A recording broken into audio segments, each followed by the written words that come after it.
بسم اللہ الرحمن الرحیم۔ شروع اللہ کے پاک نام سے جو بہت مہربان اور رحم کرنے والا ہے۔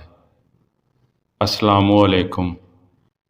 RKA اردو وائس کے ناظرین اکرام، ویڈیو پہ آگے بڑھنے سے پہلے ایک بار درود پاک پڑھ لیں۔ آج جو واقعہ آپ کی خدمت میں پیش کرنے لگا ہوں، یہ بالکل سچا اور حقیقت ہے۔ یہ واقعہ اللہ تعالیٰ نے قرآن مجید میں ارشاد فرمایا ہے۔ لیجئے واقعہ ملاحظہ فرمائیں۔ ابرہہ یمن کا حکمران تھا۔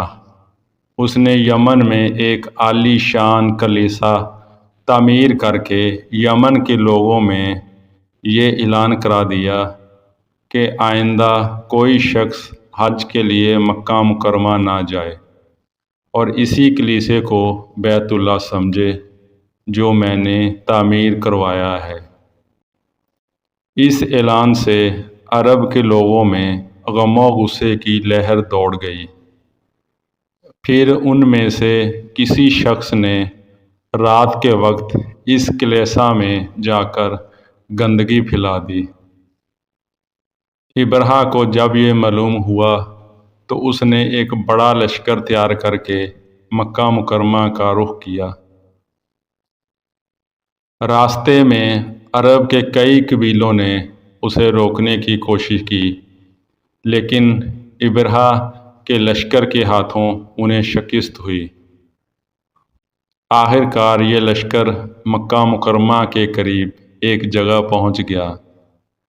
اگلی صبح جب اس نے بیت اللہ کی طرف بڑھنا چاہا تو اس کے ہاتھی نے آگے بڑھنے سے انکار کر دیا۔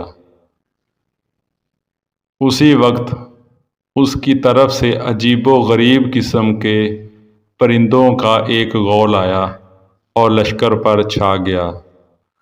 ہر پرندے کی چونچ میں 3 کنکر تھے جو انہوں نے لشکر کے لوگوں پر برسانا شروع کر دیے۔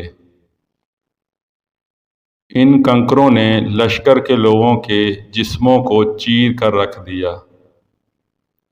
یہ عذاب دیکھ کر سارے ہاتھی بھاگ کھڑے ہوئے۔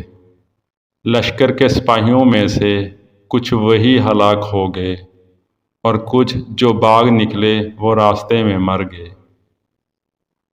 ابرہہ کے جسم میں ایسا زہر سرایت کر گیا کہ اس کے ایک ایک جوڑ گل سڑ کر گرنے لگا۔ اسی حالت میں اسے یمن لایا گیا۔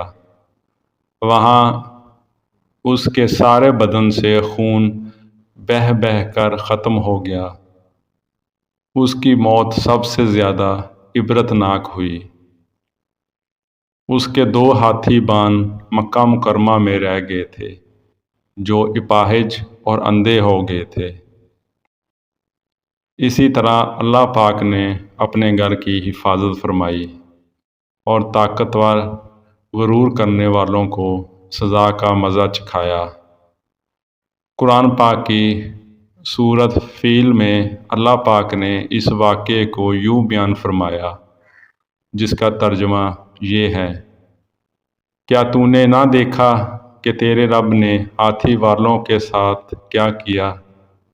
کیا ان کے مکر کو بیکار نہیں کر دیا اور ان پر پرندوں کے جھنڈ بھیج دیے جو انہیں مٹی اور پتھر کی کنکریاں مار رہے تھے، پس انہیں کھائے ہوئے بھوسے کی طرح کر دیا۔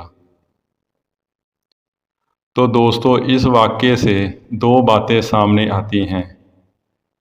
نمبر 1، طاقت کا غرور کرنے والوں کا اللہ تعالیٰ یہی انجام کرتے ہیں۔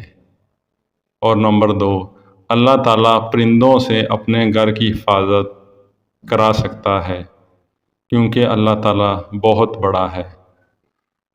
اللہ تعالیٰ سے ڈرتے رہنا چاہیے اور توبہ و استغفار کرتے رہنا چاہیے۔ اللہ تعالیٰ ہم سب کا حامی و ناصر ہو۔